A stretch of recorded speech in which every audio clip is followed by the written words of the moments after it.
Hello guys, pag-usapan lang natin si Catherine Bernardo at Daniel Padilla na alam nyo naman siguro hanggang ngayon ay napapag-usapan sila. Ayon kasi sa bali-balita, finish na. Catherine Bernardo hanggang ngayon hindi pa malilimutan ang simbolo ng Katniel, ang sunflower. Kita nyo naman, spotted nga naman kasi ang buong pamilyang Bernardo. At lalong-lalo na tinapat nila doon sa simbolo ng Katniel. Walang iba kundi ang sunflower. Na alam niyo naman siguro ang simbolong yan nakatatak pa rin kay Daniel Padilla. Nakatato yan sa katawan ni Daniel Padilla. Kaya hanggang ngayon ay hindi pa rin niya pinapabura. 'Di ba? Alam niyo naman siguro yun ang tatak na talagang matibay-tibay para kay Daniel Padilla at Catherine Bernardo. Kita nyo naman yung alaala ni Summer. Hanggang ngayon, tila nabubuhay pa rin ang Katniel dahil hanggang ngayon napakadami pa rin solid na Katniel fans. Kahit sa ibang bansa, napakarami pa daw, 'di ba? Hanggang ngayon, fans pa rin kina Daniel Padilla at Catherine Bernardo. Kita nyo naman, nagpapasabog pa rin ng kilig si Catherine Bernardo kahit walang Daniel Padilla. Pero alam nyo naman siguro ang mga netizens, 'di ba? Combine 'yan. 'Di ba? Kasi nga simbolo 'yan ng Katniel. Kaya nga naman kasi baka daw namimiss ng pamilyang Bernardo si Daniel Padilla. Papaano nga naman kasi may Kyla Estrada na nung panahon na si Catherine Bernardo ay umaamin na gusto niyang makipagbalikan kay Daniel Padilla. Kaso nga lang, ang pamilyang Bernardo ayaw nila kay Daniel Padilla. Anong magagawa ni Daniel Padilla, 'di ba? Kung hindi umabol sa iba, 'di ba? Kita niyo naman, 'di ba? Binibigyan niya ng pag-asa si Catherine Bernardo. Siyempre, abol ng abol 'yan. 2023, 24, 25. Pero nung kalagitnaan na siguro na nanahimik na ang sitwasyon, tila doon na ang bulong-bulungan kina Daniel Padilla at Kyla Estrada. Siyempre, alam niyo naman siguro, walang magagawa ang isang Daniel Padilla.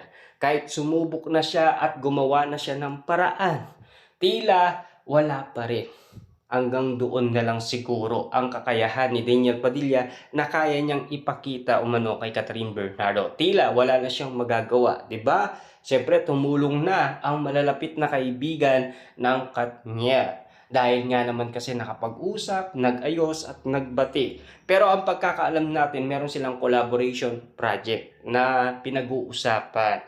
Ayon kasi sa ABS-CBN. Siyempre ang ABS-CBN nagpasimula na siya ng pasabog sa throwback movie ng Katniel. Siyempre, alam nyo naman, kukuha sila ng survey para malaman nila kung ano ang tingin pa rin nila kina Daniel Padilla at Catherine Bernardo. Yan kasi ang mga ulat at bali-balita.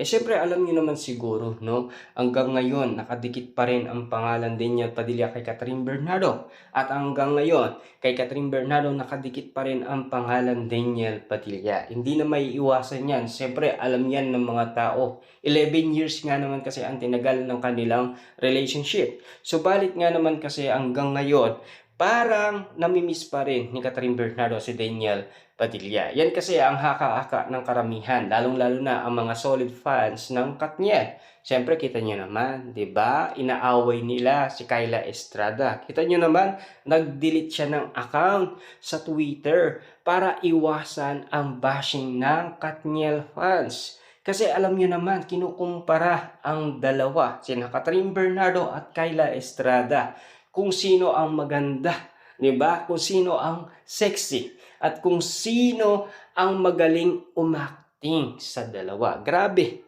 Hindi nagpapatalo ang mga bardagulan na fans ni Catherine Bernardo at fans ni Kyla Estrada. Antindi.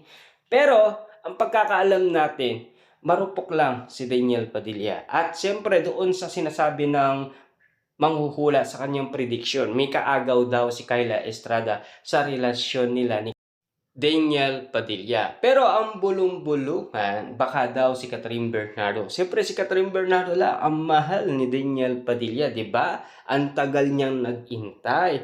Siyempre finally nagawa ni Daniel Padilla na magkaayos sila ni Catherine Bernardo. Siyempre pagkakataon naman ni Daniel Padilla para magkaroon ng collab team. Di ba pinag-uusapan noon kung sino ang magiging collab team niya. Maris Racal ba or Kyla Estrada? Yan kasi ang dalawang pinag-uusapan na naging malapit kay Daniel Padilla dahil nga naman nagkaroon sila ng teleserye na Incognito. Samantalang si Catherine Bernardo, siyempre Alden Richard, di ba? Nagkaroon na siya ng love team. Pero ganoon din naman ang sitwasyon, di ba? Parang nagpo-promote lang, di ba? Pero hindi natin masabi na promotion yung una. Kasi nga, tila nagbabiral at nagtitrending kapag nagkikita ang dalawa. Sina Catherine Bernardo at Alden Richard. Diba? Doon nagumulo ang sitwasyon na pinag-uusapan at pinagkakaguluhan at pinagpipestaan sina Alden Richard at Catherine Bernardo sa social media. Lalong-lalo na ngayon, tignan nyo. Daniel Padilla at Kyla Estrada. Ganon din ang sitwasyon. Pinagkakaguluhan, pinagpipestahan at pinag-uusapan. At tila magkakaroon daw ng bagong project. Yan kasi ang magiging resulta niyan. Kapag sila ay nagkaroon ng bagong project, alam nyo na kung ano ang mangyayari. Hindi lang nating alam kapag nagkaroon niya ng project at siyempre pagkatapos ng project, kung sakaling magbabago ang sitwasyon. Siyempre, di naman umamin si Daniel Padilla at Kyla Estrada. Lalong-lalo na, Alden Richard at Catherine Bernardo, di rin naman umamin. Diba? Pagkatapos ng kanilang project, wala na tayong updated. Diba? Grabe ang sitwasyon. Kaya, hintayin na lang natin na mangyari ang inaasaan at inihintay ng karamihan kapag nagkaroon na ng bagong project sina Daniel Padilla at Kyla Estrada. Pero ang pinaka inihintay ng karamihan, Katniel pa rin ang pinaka astig-tignan na pasabog kapag nagkaroon ng balikan or comeback at lalong-lalo na magkaroon ng reunion project ang Katniel. Magandang pasabog yan. Siguro, hindi naman minamadali ng ABS-CBN or Star Magic ang dalawa. Binibigyan pa ng pagkakataon. Lalong-lalo na solo era pa sila at lalong-lalo na may mga project pa sila na dapat tapusin muna. Kaso nga lang maaga ang collaboration project ng Katniel na usap-usapan last 2025. Di lang natin alam kung matutuloy pa ba yan.